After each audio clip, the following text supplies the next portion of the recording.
The question is about how many times we had to use the latex baby, and was there a problem with switching it out? You know, the filmmaker always sees the mistakes. So when I watch this, I see that thing, and I'm like, it looks like fucking Eraserhead. You know, we call the baby Eraserhead.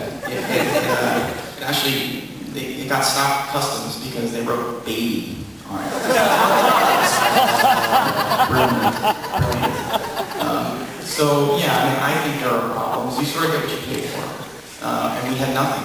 You know, I mean, I don't even know the real budget of the movie. I would tell you, I don't give a shit. You know, like I think it's probably about $1 million, something like that. So we basically had like me pleading with any vendor. Like I would call them up, hi, I'm Paul, I'm a director, I'm in Canada, I'm going to make a movie, and I need you, blah, blah, blah, please help me, fucking please. And we basically got whatever they had on the shelf. What they had on the shelf was Eraserhead.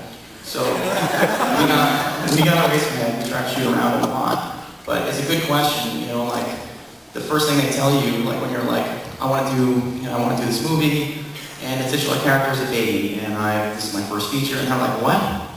Get out of my office. Like, what do you mean you want to do it? You're going to shoot this how quickly? And there's a reason for that, like very stringent rules about what you can do with the baby, how long they can be on set, what you can use for makeup, and all this stuff.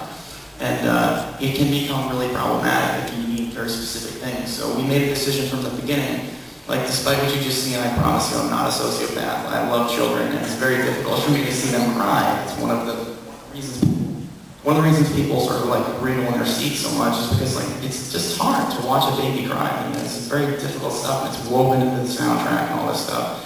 So it's just, you know, I mean, basically I made a decision sort of, you know, we knew we would face this sort of ethical decision, like, what are you going to do?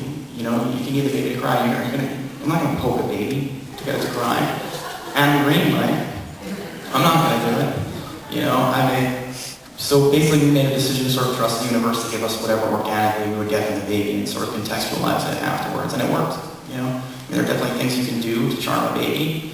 You can charm a baby with a boom pole, and you can get a smile out of the baby by having mommy smiling off camera, and those are little tricks you learn, but in the end, you really need to just sort of actually create the environment that you're trying to portray. If you have good actors, you can do that, you know? So that was basically what we did. So it's a long way of saying we try to avoid using Eraserhead as much as possible.